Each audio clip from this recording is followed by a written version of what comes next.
Il y a un mot que j'aime bien, plus exactement, un sujet que j'aime bien, c'est le mot zation.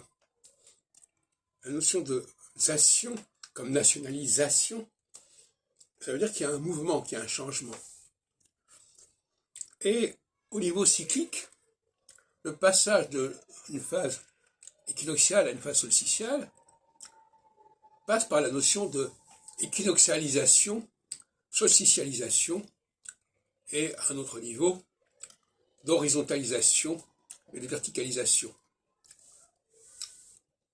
Je crois que c'est intéressant d'employer ces mots-là pour parler de progrès suisse, quelque chose qui se transforme et qui va basculer dans un sens ou dans l'autre. Donc on peut prévoir, puisque la question de savoir ce que l'astrologie peut prévoir, on peut prévoir ce phénomène de isation, dans un sens ou dans l'autre. Certains diront que c'est pas beaucoup, mais enfin c'est quand même essentiel sur le plan de la vie politique. À ce sujet,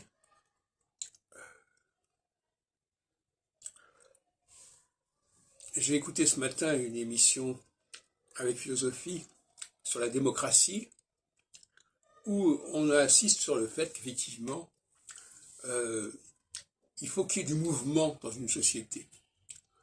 Et le terme de isation, c'est un terme qui indique le mouvement. Il faut éviter ce qui est statique, le stasi, en grec. Quitte à ce qu'il y ait des crises, mais contrairement à ce que certaines personnes croient, la démocratie implique un mouvement, implique une dialectique. Elle n'est pas quelque chose de figé et de fixe. Certains, au nom de la démocratie, disent maintenant ça ne bouge plus. Alors là, ça aboutit effectivement à une forme de totalitarisme. Donc, les philosophes comme Platon, ou aujourd'hui comme Gérard Lefort, si j'ai bien compris l'émission, acceptent l'idée qu'il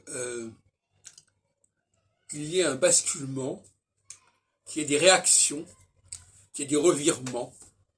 Et ça va tout à fait dans le sens de ma conception politique de l'astrologie. On cite aussi Machiavel dans ce sens.